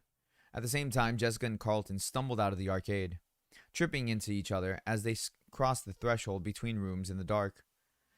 Anything interesting? John asked. A gum wrapper? 30 cents? And Jessica? So no, not really, Carlton said. Jessica playfully gave him a punch in the shoulder. Oh, have we all forgotten? Jessica gave an evil smile, pointing to another hallway in the opposite side of the dining room. She headed towards it swiftly before anybody else could answer, and they followed her.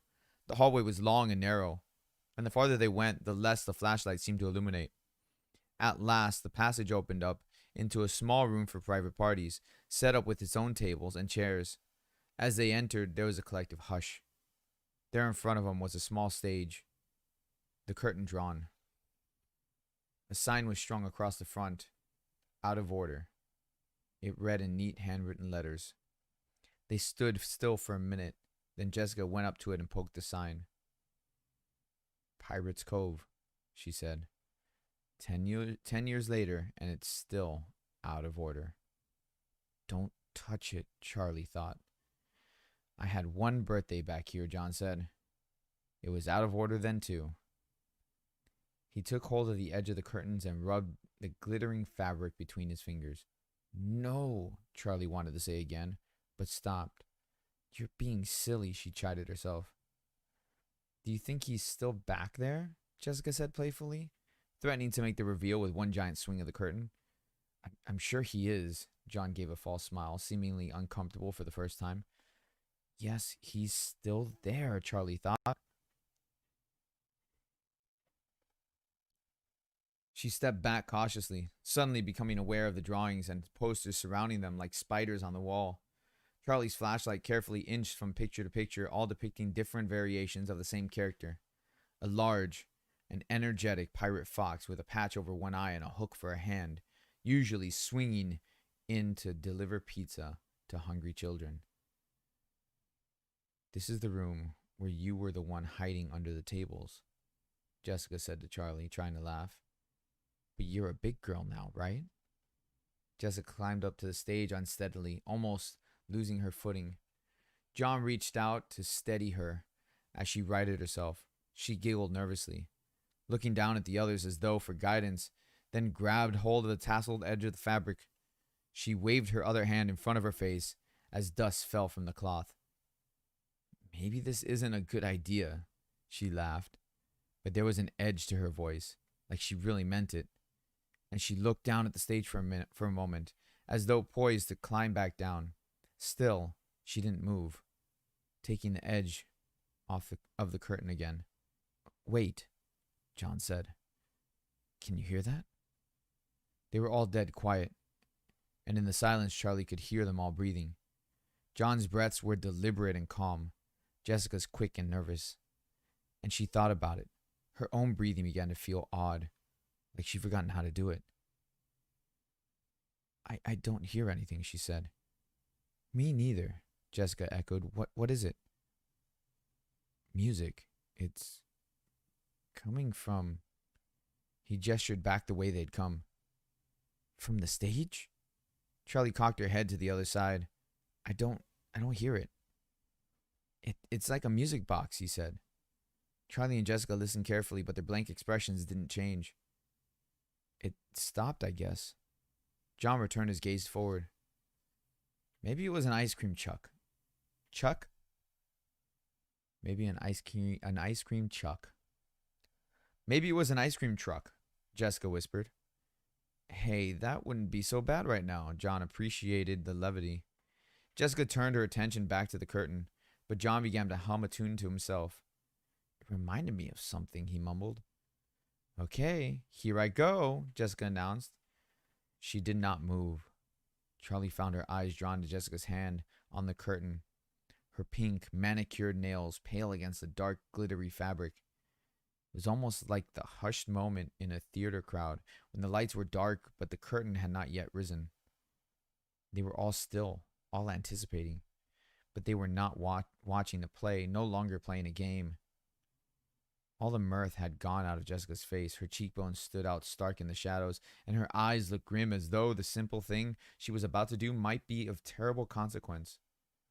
As Jessica hesitated, Charlie realized her hand hurt. She was making a fist so tight her nails dug into her flesh, but she could not force her grip to loosen. A crash sounded from back the way they came, a cascading, clanking noise, ringing out and filling the whole space. John and Charlie froze, meeting each other's eyes in sudden panic. Jessica dropped the curtain and leapt off the stage, bumping into Charlie and knocking the light out of her hands. Where's the way out? She exclaimed, and John came over to help. They hurriedly searched the walls, and Charlie chased the light beam spiraling across the floor, just as they were all back to their feet. Carlton came trotting in. I knocked over a bunch of pots in the kitchen, he exclaimed, an apology amid the panic. I thought you were with us, Charlie said. I wanted to see if there was any food left, Carlton said, not making it clear as if he'd found anything or not. Why would you look for food? Like, this place has been, locked up for 10 years. Why would you go look for food in this place? You know what? We're not going to go there. Seriously? John laughed. That guard might have heard, Jessica said anxiously. We have to get out of here. They started for the door, and Jessica started running. The rest took off after her, picking up speed as they reached the hallway until they were racing as though something were running behind them. Run! Run! John called out. And they all burst into giggles and panic feigned, but the urgency real.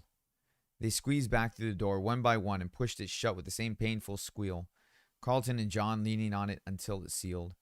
They all took hold of the shelf, hefting it back into place and replacing the tools so that it appeared undisturbed. Look good? Jessica said, and John tugged her arm. guiding her away.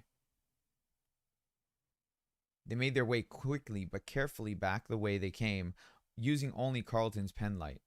Back through the empty hallways and the open atrium to the parking lot. The guard's light did not appear again.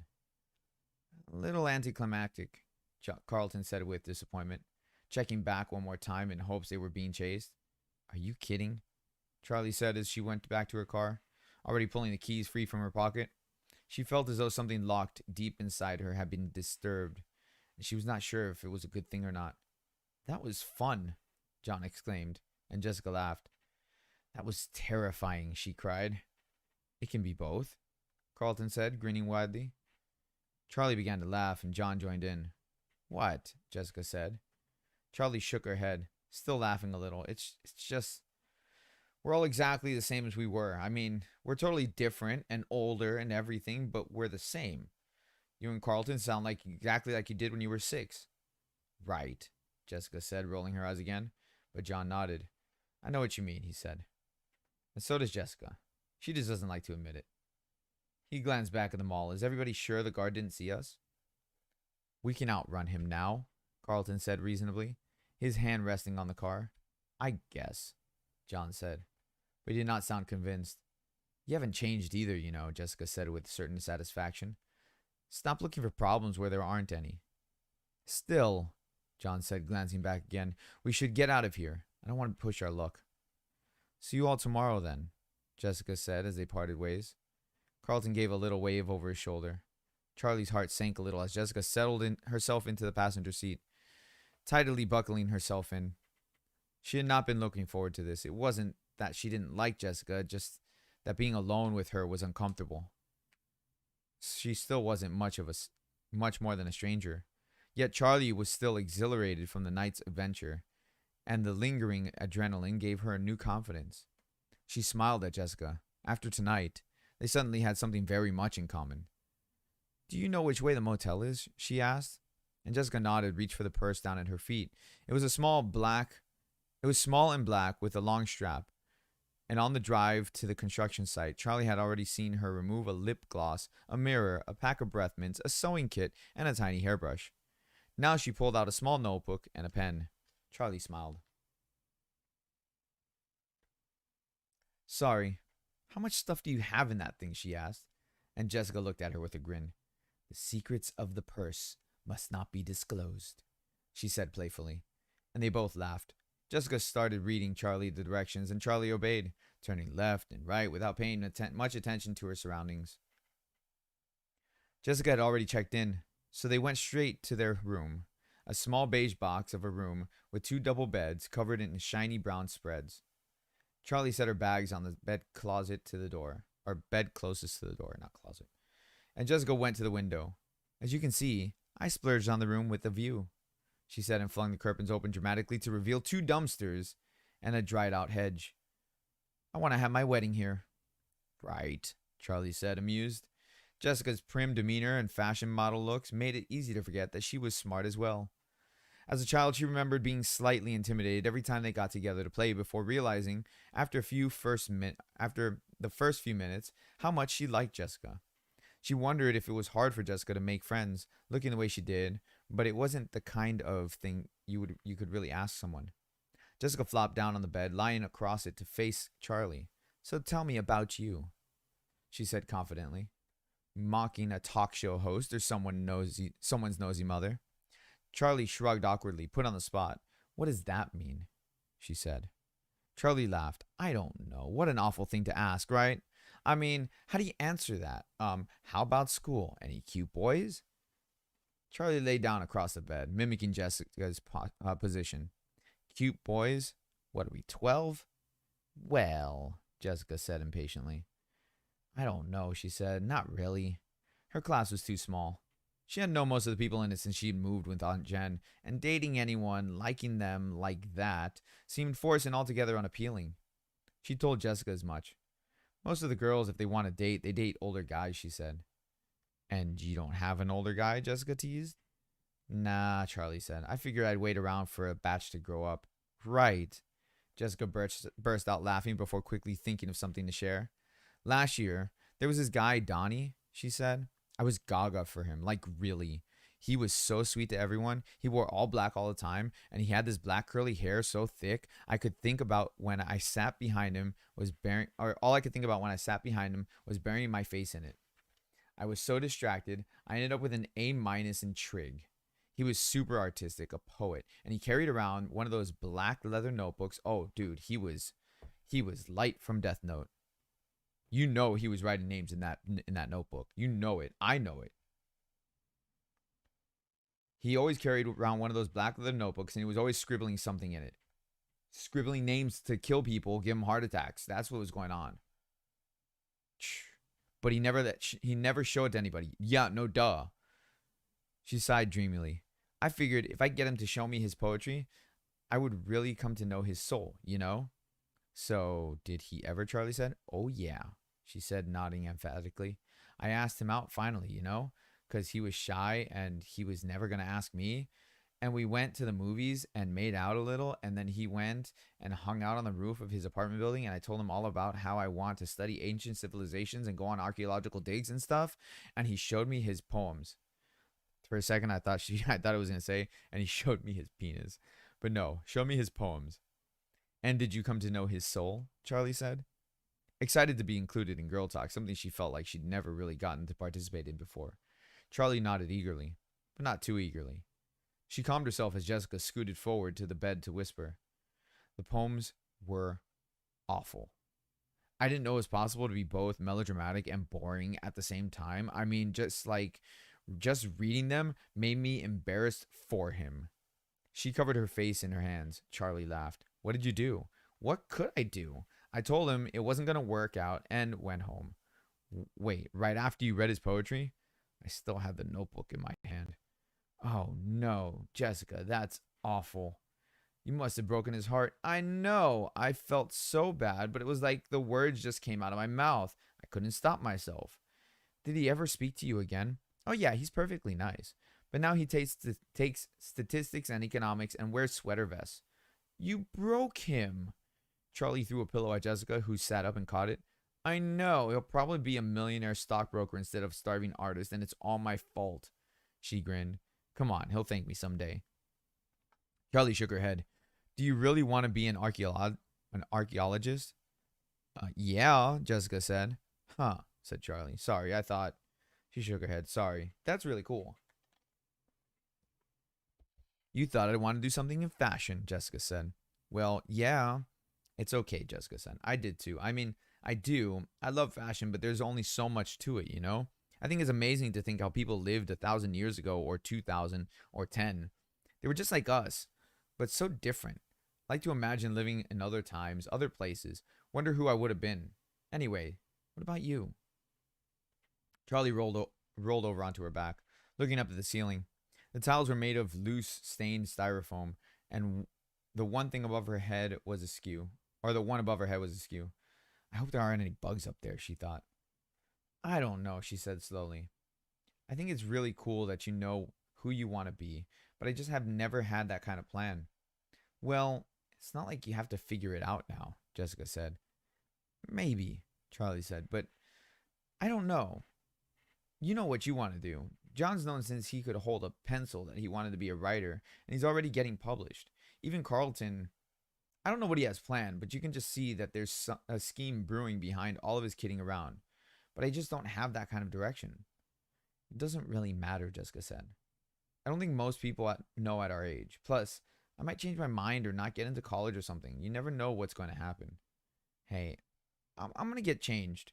I want to get some sleep. She went into the bathroom and Charlie stayed where she was, gazing at the sorry-looking ceiling. She supposed it was becoming a defect, her earnest refusal to consider the past or future. Live in the present moment, her Aunt Jen said often, and Charlie had taken it to heart. Don't dwell on the past. Don't worry about the things that may never happen. In 8th grade, she had taken a shop class, vaguely hoping the mechanical work might spark something of her father's talent, might unleash some inherited passion latent within her, but had not. She had made a clumsy-looking birdhouse for the backyard. She never took another shop class, and the birdhouse only attracted one squirrel who promptly knocked it down.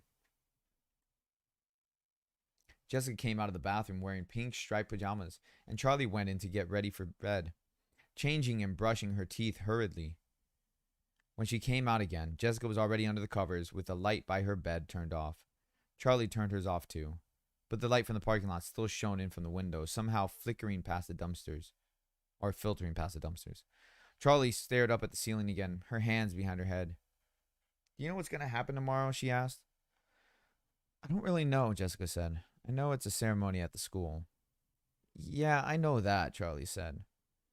"Are we going to have to do anything, like, do they want us to speak?" "I don't think so," Jessica said. "Why, do you want to say something?" "No, I was just wondering." "Do you ever think about him?" Jessica asked. "Sometimes. I try not to," Charlie said half truthfully. She had sealed off the subject of Michael in her mind, locked him tight behind a mental wall she never touched. It wasn't an effort to avoid the subject. In fact, it was an effort to think of him now. "What about you?" she asked Jessica. "Not really," she said. "It's weird, right? Something happens, and it's the worst thing you could ever imagine, and it's just burned into you at the same time. Like, it's going on forever. And then the years go by, and it's just another thing that happened. Not like it's not important or terrible, but it's in the past. Just as much as everything else, you know?" "I guess," Charlie said. But she didn't know. "I just try not to think about those things." I have to sneeze.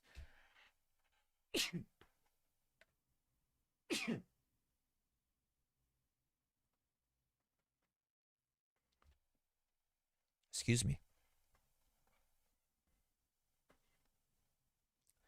"Me too.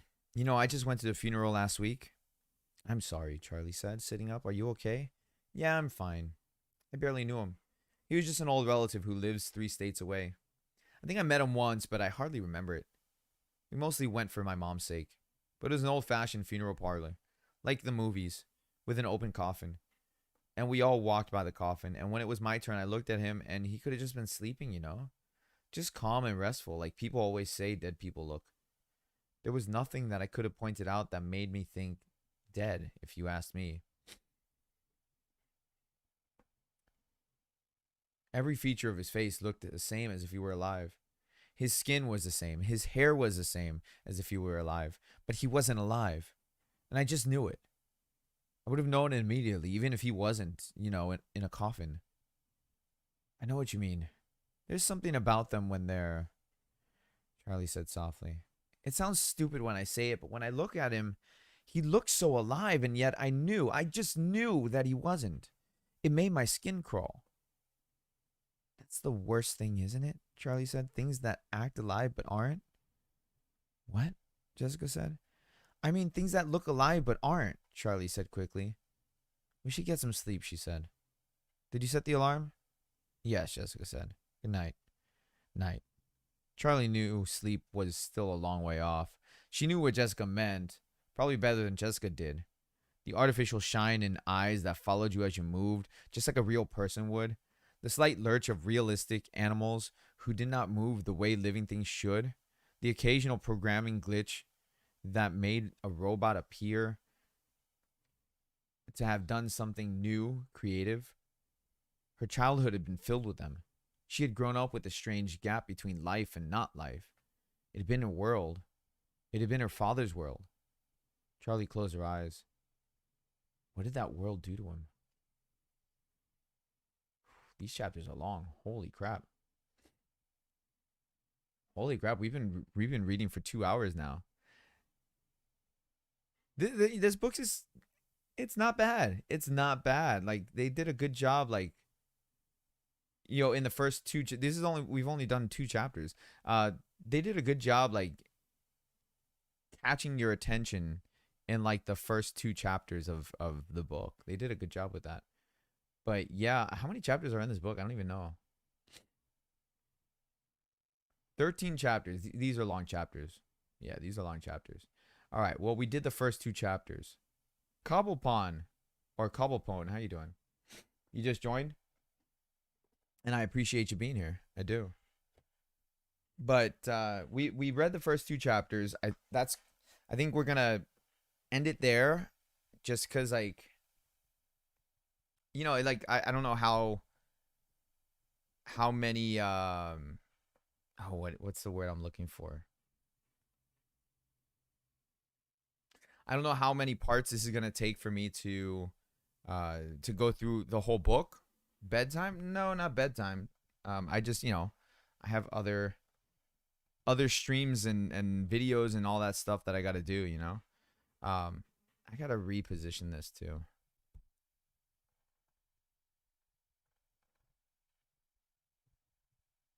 Oh my god, can you? Thank you.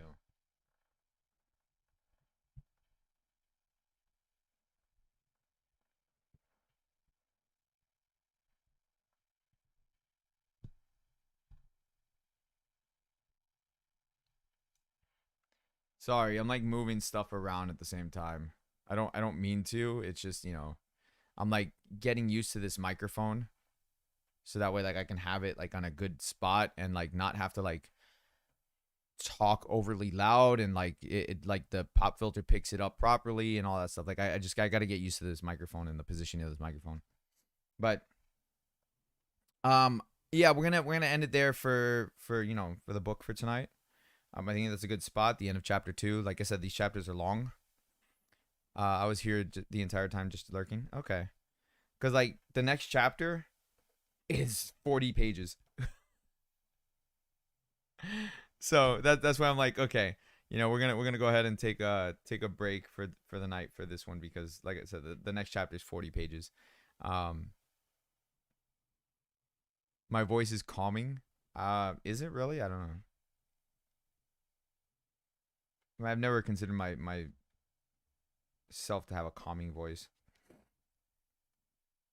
Please read more books in the future. Well, we're gonna keep reading this one.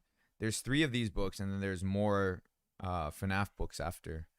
Like I want to read these books just because like I one, it was on sale. It was on sale on Amazon for $22 for all 3 books. Like if you buy the books individually, they're $10 a book. So there's 3 books in this collection. So it's almost like you're getting the 3rd book for free type of deal. So there's 3 books in this one, and then there's I think like 5 more after this one. So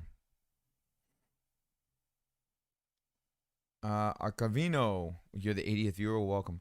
I just wish to tune my voice to be more calming.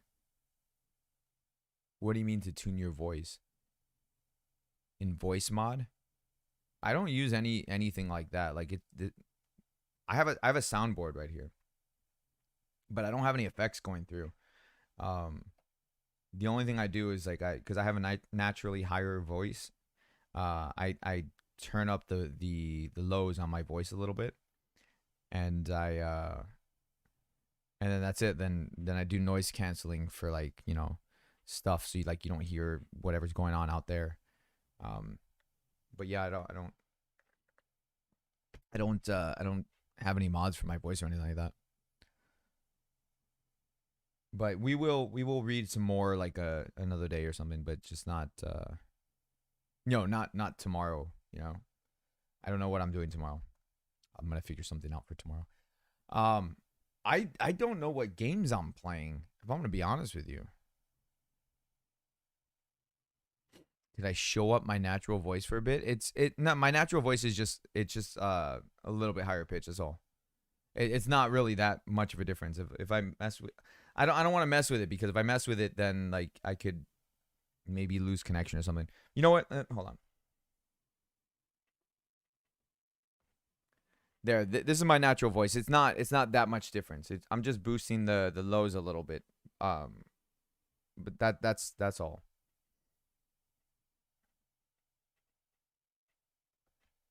But it's honestly it's not really that big of a difference. Um,